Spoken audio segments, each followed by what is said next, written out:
शून्यकाल में मौका देंगे है सर, सांप शून्यकाल में मौका देंगे पूछने का। पालतू है या फालतू है या जंगली जानवर है? माननीय मंत्री जी इतना हमको बताएं कि सांप जो है वो जंगली जानवर है कि पालतू जानवर है, इतना बताएं, फिर अगला प्रश्न है मेरा सर। बताइए।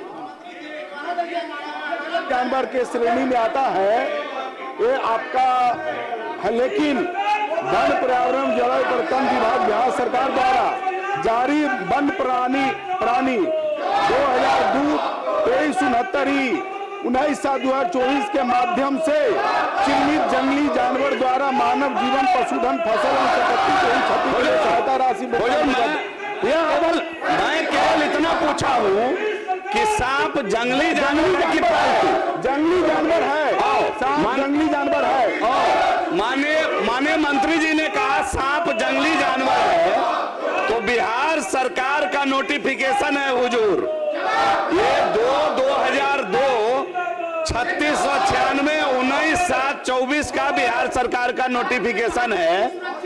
इसमें सर्प दंश से मरने वाले लोगों को 10 लाख रुपया मुआवजा मिलना चाहिए, लेकिन अभी भी इसको आपदा में डालकर गरीब आदमी जिसके परिवार का प्रमुख व्यक्ति चला गया, सदन दिया है, सबक उठाइएगा, केवल 4 लाख रुपए शून्यकाल में ये सरकार अभी शून्यकाल में देगा मौका कि अगर माननीय मंत्री जी ने जवाब दिया, सरकार ने जवाब दिया जंगली जानवर है, तो जंगली जानवर के लिए जो सरकार का नोटिफिकेशन है कि 10 लाख रुपया मुआवजा जंगली जानवर से मरने वाले व्यक्ति मृतक के परिजन को सरकार देगी, परंतु सांप को आपदा प्रबंधन के द्वारा केवल सांप के मृतक पर 4 लाख रुपया दिया जाता है। मैं सरकार से चाहता हूं कि सरकार आज सदन में घोषणा करे कि 24 के नोटिफिकेशन के हिसाब से जिस प्रकार बाघ, जंगली सुगर के कारण मरने वाले को 10 लाख रुपया मुआवजा मिलता है,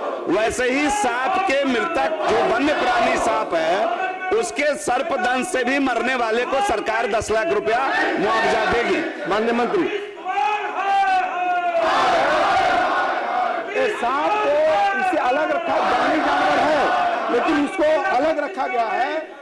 जंगली जानवर वन प्राणी में जैसे बाघ, तेंदुआ, हाथी, भालू और जंगली सुअर, मगरमग्गा, सियार, भेड़िया, गैंडा, जंगली कुत्ता, मगरमच्छ एवं घड़ियाल, ऐसे जानवरों से यदि मानव की क्षति होती है उसके लिए सरकार जो है 10 लाख रुपए की सहायता राशि देती है।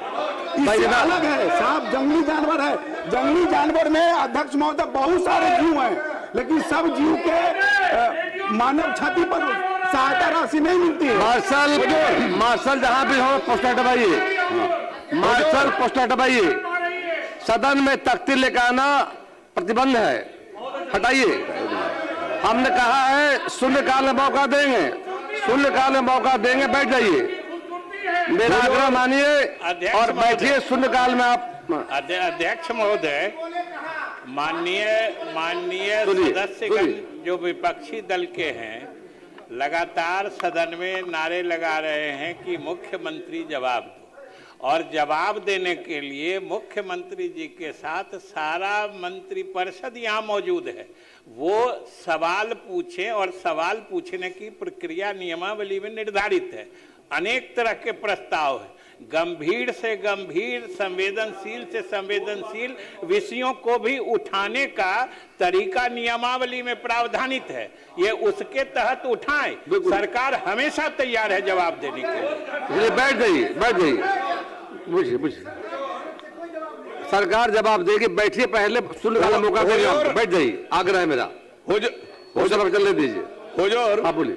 माननीय मंत्री जी ने कहा कि केवल जंगली जानवर सांप है, लेकिन सांप के सर्पदंश के लिए सरकार ने अलग व्यवस्था बनाई है। किस नोटिफिकेशन से अलग व्यवस्था बनाई है?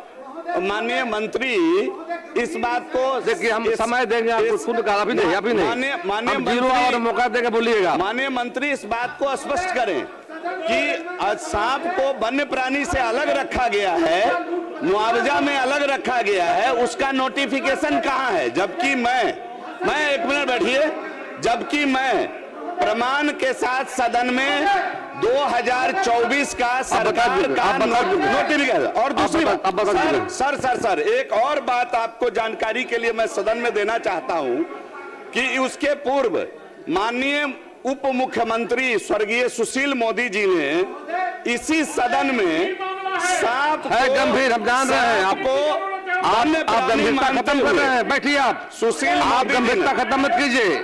शून्यकाल में अवसर देंगे, जरूर बोलिएगा आप। शून्यकाल में मेरा आग्रह लोग जिससे है, शून्यकाल में उठाएंगे, सरकार जवाब देगी। हुजूर, माननीय मंत्री जी के और ये पुराने उप मुख्यमंत्री जी जो दिखवा लीजिए 3 मार्च 20 को जवाब दी। सर बहुत महत्वपूर्ण विषय है, महत्वपूर्ण विषय आ गया। नहीं विषय आ गया। उप मुख्यमंत्री की बात और तत्कालीन वन पर्यावरण मंत्री ने माना है कि सांप को वन्य प्राणी में रखकर वन्य प्राणी के बराबर मुआवजा मिलेगा। माननीय मंत्री दिखवा लेंगे, ये देख लीजिए। ये सदन का बयान है हुजूर, श्री बैजनाथ प्रसाद, सदन का बयान है हुजूर। बात आ गया संज्ञान में, माननीय मंत्री के निश्चित तौर पर मंत्री इस पर विचार करेंगे। यार महोदय बैजनाथ प्रसाद पूछता हूँ पूरक मिला नहीं, उत्तर नहीं मिला है। माननीय शिक्षा विभाग, माननीय मंत्री शिक्षा विभाग पढ़ दें, कर दी। बिल्कुल सरकार विचार करेगी, बैठ जाइए प्लीज। माननीय मंत्री को कहा गया सरकार विचार करेगी, बैठिए।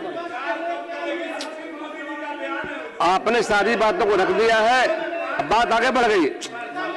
आप देखिए, इतना समय आप सुन लीजिए, इतना समय दिया गया आपको, कोई बिल्कुल सही समय, बैठ जाइए। अब बोलिए शिक्षा मंत्री। महोदय, खंड है अस्वीकृतात्मक विभागीय पत्रांक 247 सी जी। लगता है कि हमारे विपक्ष के साथी या विपक्षी दल कुछ भ्रमित या उलझन की स्थिति में, क्योंकि अभी आपने देखा वो किसी प्रश्न को उठाकर सरकार की तरफ से जवाब चाह रहे थे, वेल में आ गए, सदन की कार्य में बाधा उपस्थित करने लगे। आपने अनुरोध किया, फिर सरकार की तरफ से संसदीय कार्य विभाग की तरफ से हमने अनुरोध किया कि सदन की कार्रवाई चलने दीजिए और गंभीर से गंभीर विषय को सदन में उठाने का तरीका नियमावली में डाला हुआ है, प्रावधानित है, उसके तहत उठाइए और सरकार किसी भी प्रश्न का जवाब देने के लिए हर समय तैयार है। ये सुने, फिर आपके अनुरोध पर जाके बैठ भी गए। कई मिनटों तक बैठे रहने के बाद फिर पता नहीं क्या आफ्टर थॉट, मैंने क्या पश्चात सोच आई, बाद में क्या सूझा कि अचानक से उठ के चले गए। फिर हम आप पता नहीं आप समझ पाए कि नहीं, हम लोग तो नहीं समझ पाए कि जब बैठ गए तो फिर क्यों अचानक से उठ के चले गए। इसलिए लगता है कि कुछ उलझन में है और उसी उलझन का प्रदर्शन इस तरह की अव्यवस्थित उनके आचरण में होता है। महोदय, हम सिर्फ यही आसन के संज्ञान में लाना चाह रहे हैं। धन्यवाद। माननीय मंत्री शिक्षा विभाग। खंड वैसे हमने अपलोड कर दिया है। खंड क का उत्तर है विभागीय पत्रांक 247 सी दिनांक 16/8/23 एवं पत्रांक 26/262 सी दिनांक 18/9/23 के द्वारा सभी सरकारी विद्यालयों में साफ सफाई एवं रख रखाव का कार्य आउटसोर्सिंग माध्यम से भिन्न भिन्न एजेंसियों के कार्य का दायित्व सौंपा गया है। खंड ख अस्वीकृतात्मक है। वस्तु स्थिति है कि विभागीय ज्ञापांक 1459/2/223 section 5 EDU department C number 277153 दिनांक 4/4/2025 में निहित निर्देशानुसार सीतामढ़ी के सभी प्रखंडों के सरकारी विद्यालयों में साफ सफाई एवं रख रखाव का कार्य गुणवत्तापूर्वक तरीके से